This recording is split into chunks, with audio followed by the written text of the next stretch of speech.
maviyo madoda wedona siyofela yabesabana shonini madoda la shonela yemisho madoda yena bemba enkuza maviyo madoda wedona siyofela yabesabana shonini madoda la shonela yemisho madoda.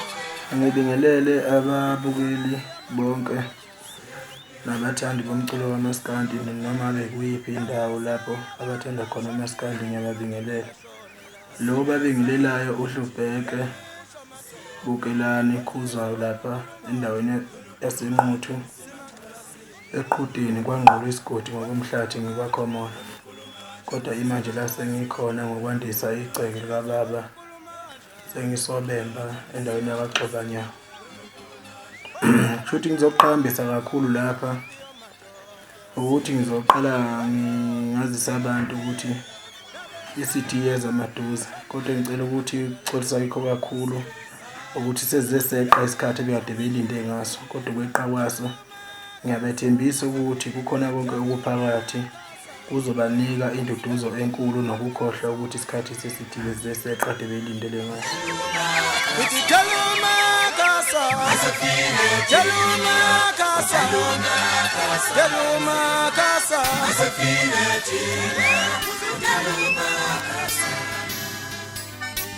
Siyakonye kunzendagayo yena nikungazeli isikoti nesiko.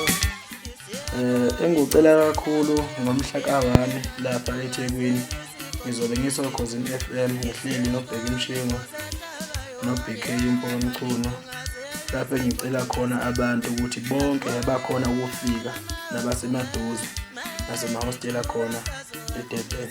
Ngiyacela besondele bonke uphatha nje imali engango-R60 kumali ethi uzoyitholela icece lakho kuthina ngalapho siyosuka khona okhosini siye e-workshop lapho sibe siyabadayisela khona bukhoma abantu iCD.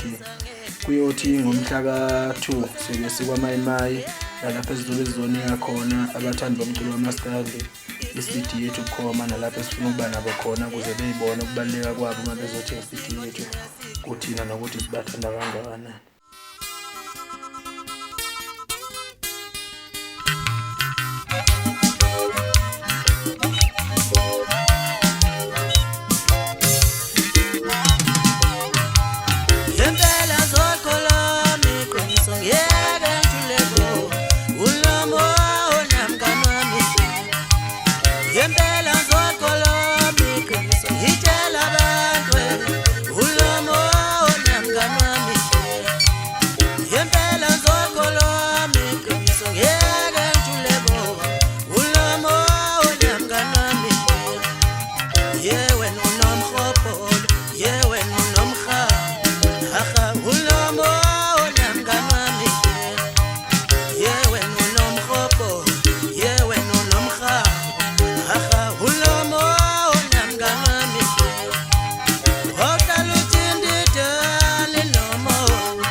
Okunye ngizofisa ukudlulisela kubathandi bomculo kaMaskandi nababukeli ukuthi bayazi kakhulu ukuthi uHlubheke eselowangena emculweni 2009 ingoma yakhe yokuqala ethi Siqhathe Nquthu kuze kuzofika manje ngoba sizonda imvu kanje. Ngifisa bazi ukuthi abantu angisekho ekhampanini yezingane zomama, ikhampani enkulu kakhulu ehlonishwa eNingizimu Afrika yonke. Kodwa akukho kwezingxabano okukhona njengabantu mhlawumbe sebekhuluma kabi bekubeka ngendlela engeyona. Ngithi ngiyafisa nalapha abantu abasuke bekhuluma khona umuntu uma ekutshela mhlawumbe ukusuke sekukubi ngendlela ongaseki yasuke kubeka ngayo.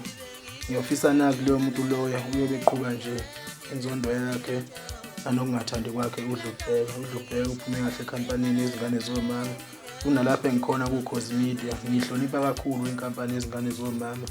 Ngingaka namhlanje iyona amagalelo benawo kuHlubheke abemakhulu kakhulu. Ningathuki mhlawumbe lana ngibona ngikhona kusefana la kade ngikhona. kungaba yilokho nalokho nje mhlawumbe uma kube kukhona okufuna kuba umehluko noma kungabe kuya phambili nalapho bengikhona bekufudumele nala ngikhona futhi kufudumele. Okuningi mhlawumbe ke yimina engikwaziyo, akudinga abantu abaqhathayo nabantu abathanda ukukhuluma indaba bebhebheza kakhulu ngendlela ongesiyo.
Ibaqedile abantu ngesikhathi impi yamatekisi we impi yamatekisi ibaqedile abantu ngesikhathi.